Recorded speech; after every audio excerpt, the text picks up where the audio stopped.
In the West Village on National Coming Out Day, dozens came out for Zohran Mamdani.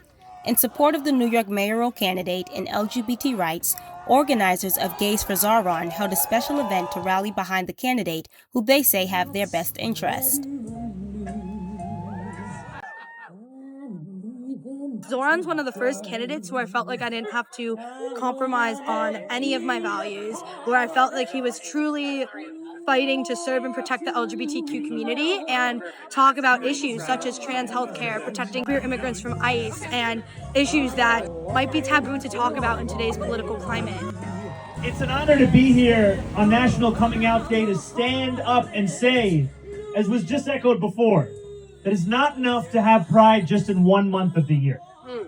We have to stand up for queer New Yorkers every single day. Zohran's rent freeze and affordability plans are also appealing to queer voters.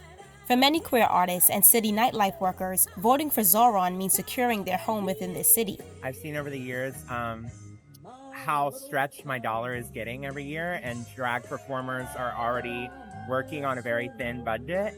So his platform really speaks to me about being able to freeze the rent. I live in a rent-stabilized building, so it would really help me out a lot. Zohran Mamdani told Columbia News how he intends to help the queer community if elected as mayor. Can you please tell us the first policy that you would implement as New York City mayor to help the LGBT community? I think the first key thing is the establishment of the Office of LGBTQIA+ Affairs, because too often there is work that's being done in city government, but it's being done in silos. It's being done in isolation from each other. And what this office would do is not only cohere that, but also be coupled with significant investment that would allow for legal services, housing services, as well as the very kinds of services that queer New Yorkers are currently being denied. That is going to be at the heart of that policy. What financial resources would you use to do that? So we've talked about more than $10 million being infused for the legal services, the housing services, and we've also talked about the city standing up to replace the funding that the federal government is set to strip the city of for gender-affirming care, which is about $65 million.